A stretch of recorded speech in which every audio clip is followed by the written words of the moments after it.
আগরতলা শহরে একের পর এক ডাকাতির ঘটনায় আতঙ্ক মানুষজনের মধ্যে। ঘটনাস্থলে আইজি, ডিআইজি, এসপি সহ বিশাল পুলিশ বাহিনী। ছোট্ট পার্বত্য ত্রিপুরার রাজধানী আগরতলা শহর জুড়ে চুরির ঘটনার পাশাপাশি এবার নতুন আতঙ্ক দেখা দিয়েছে দুঃসাহসিক ডাকাতির ঘটনাকে কেন্দ্র করে। কিছুদিন পূর্বে আগরতলা শহর থেকে কিছুটা দূরে খয়েরপুর এলাকায় এক ভয়াবহ ডাকাতির ঘটনা ঘটেছিল। পুলিশ সেই ডাকাতির ঘটনার কোনো সুরাহা করার আগেই পুনরায় বৃহস্পতিবার রাতে আগরতলা শহরের দুটি জায়গায় ঘটে গেল ভয়াবহ ডাকাতির ঘটনা। আগরতলা শহরে বলদাখাল এলাকার সঞ্জয় পাল ও আড়ালিয়া ঘোষপাড়া এলাকার মিহির দেবনাথের বাড়িতে অস্ত্রশস্ত্র সহ ডাকাত দল হানা দেয়। জানা গিয়েছে রাত প্রায় 2টো থেকে 3টা নাগাদ এই দুই জায়গায় ডাকাতির ঘটনাগুলি ঘটে। বলদাখাল এলাকার সঞ্জয় পালের বাড়ি থেকে ডাকাত দল হানা দিয়ে স্বর্ণালঙ্কার সহ নগদ টাকা নিয়ে যায়। অন্যদিকে আড়ালিয়া ঘোষপাড়া এলাকায় ডাকাত দল ডাকাতি করতে গিয়ে বাধাপ্রাপ্ত হয়ে 3জন মানুষকে ধারালো অস্ত্র দিয়ে আঘাত করে। পাশাপাশি 40,000 টাকা এবং একটি স্বর্ণের চেইন ছিনিয়ে নিয়ে যায় ডাকাতের দল। ঘটনার খবর পেয়ে বাড়ির লোকজন সহ এলাকার স্থানীয় মানুষদের মধ্যে তীব্র আতঙ্ক দেখা দিয়েছে। ঘটনাস্থলে গিয়ে পৌঁছায় পুলিশের জাম্বো টিম। উপস্থিত ত্রিপুরা পুলিশের ডিআইজি, আইজি এবং এসপি সহ বিশাল পুলিশ বাহিনী ও ত্রিপুরা স্টেট রাইফেলস বাহিনীর জওয়ানরা। ইতিমধ্যে ডগ স্কোয়াড সহ ফরেনসিক টিম পুরো ঘটনার তদন্তে নেমেছে। এই ঘটনায় এলাকার মানুষজনের মধ্যে তীব্র আতঙ্কের পাশাপাশি ক্ষোভ বিরাজ করছে। ত্রিপুরা থেকে বিক্রম কর্মকারের রিপোর্ট, এক্সটিভি বাংলা। গতকাল রাতে আমাদের কাছে 3:30 একটা খবর আছে, বলদাখাল পালপাড়া এক বাড়িতে কিছু অপরিচিত লোক ফোর্সফুলি ঘরে ঢুকে তাদেরকে আটক করে টাকা এবং স্বর্ণ গয়না বাড়ি থেকে নিয়ে যায়। সঙ্গে সঙ্গে আমরা পুলিশ খবর পাই, আমাদের মোবাইল টিম ছিল। খবর পাওয়ার সাথে সাথে আমরা দৌড়ে এসে আমরা ঘটনা তদন্ত করে দেখি, ঘটনা সত্যতা পেয়েছি এবং এই নিয়ে আমরা ফিঙ্গারপ্রিন্ট টিম, ডগ স্কোয়াড এবং আমরা তদন্ত চালাচ্ছি। আশেপাশের সব সিসি ক্যামেরা আমরা ভেরিফাই করছি, তো দেখি কী করতে পারি। এবং আজ থেকেও একটা ইনসিডেন্ট গত লাস্ট উইকও হয়েছিল, এটা নিয়ে আমাদের পুলিশের অ্যাক্টিভিটি বেড়েছে। তার মধ্যেও একটা ইনসিডেন্ট হয়ে গেল, তো সেটা খুবই একটা চিন্তার বিষয়। তো আমরা সেই ব্যাপারে খুব অ্যালার্ট আছি এবং এটা খুব শীঘ্রই আমরা এটা ডিটেক্ট করবো। মানুষের অভিযোগ যে এদিকে পুলিশের টহলদার রেট খুব কম, সেই বিষয়ে কি বলবেন?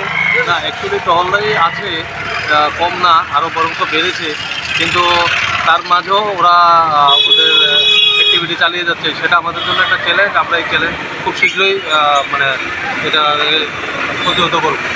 ঠিক আছে। মা ডাকতেছে, কপি দরজা খুললো। তা আমি তো বলছি মা ডাকতেছে, কিছু না কিছু নিবো মনে। দরজাটা খুলছি, পরে দিদি তারা 3-4জন লোক ঢুকছে। ঢুকে আমার কইতেছে যে আমরা সিআইডি লুকাইছি, তালাশ করতাম, তোমরা কিছু আসেনি। তো এবার তারা দিয়ে খুললে আমার ঢুকে দরজা লাগাইছে, তাকে কত শাখাটি খুল। আমি তো সিআইডি লোক, তো শাখা খুলতো না, আপনারা কেনা। এরপর দিয়ে হাতের মধ্যে দাও, এরপর সাফল, একটা লাদি দিয়ে এরপরে আমার হাজব্যান্ডরে হাতের মধ্যে বেঁধে লাইছে। দুই দিকে এখানে বাঁধছে, এনে বাঁধছে। এরপর আমার কাছে চাবি দিতাম, চাবি দিয়ে লকার খুলে দিচ্ছি। খুলতে পড়তে আমারও বেঁধে লিছি পেছনে।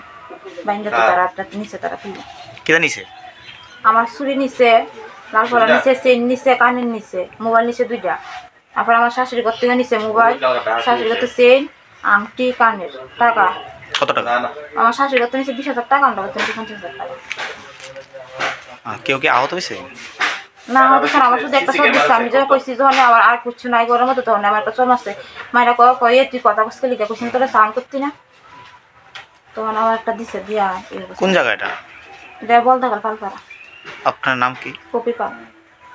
যিনি বাড়ির মালিক কে? বাড়ির মালিক হচ্ছে ভাস্কর। ভাস্কর? হ্যাঁ। চেনটা নিচে কেন গো? বাবার মোবাইলও নিচে, টাকাও নিচে। কত টাকা নিচে? 40,000 টাকার মতো আছে। আচ্ছা, জায়গাটা কোন জায়গাটা? এটা আড়ালিয়া ঘোষপাড়া। আড়ালিয়া ঘোষপাড়া। আপনার বাড়ির নামটা কি? মিহির দেবনাথ। আচ্ছা, ঘটনাটা কোন সময় ছিল? রাত্রি 2টার সময়। কি বলবেন, এরকম যেন ঘটনা হচ্ছে একটা পরে একটা, কি বলবেন? পুলিশের বলবো, পুলিশের যাতে আমি আর আমার নাতি করবে এই ঘরে কে আছে? আমি তো এই ঘরে তো কেউ নাই। আমরা চোর ঢুকতাম, চোর দেখতে আমরা বাইরেছি, একজন চোর ঢুকছি। আমি কেন আমরা এইদিকে তো চোর ঢুকছে না, আর এই ঘর তো দরজা বন্ধ, চোর ঢুকবে কেন? না, তুমি দরজা খোলো, চোর ঢুকছে। আমরা কোনো কিচ্ছু করতাম না তোমার, আমরা সিআইডির লোক, তারা এই কথা কইতাছে।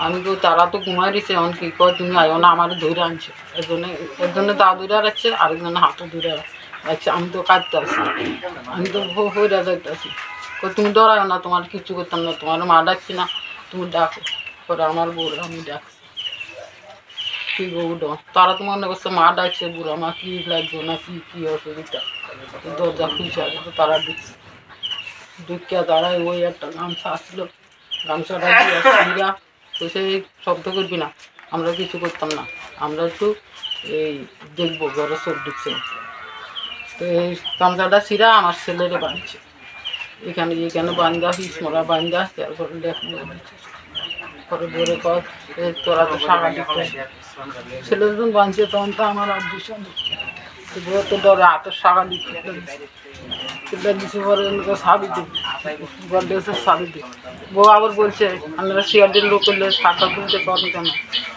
কয় সিআরডির লোক এই কথা বলবি না তোর কিছু না সাউন্ড দিতি না হেডপ্যাকটা তো বউ চুপ করে গেছে বউরও বাঁধছে তারপরে তারাই গড্ডে বিদ্যুৎ করলে তারা পাইছে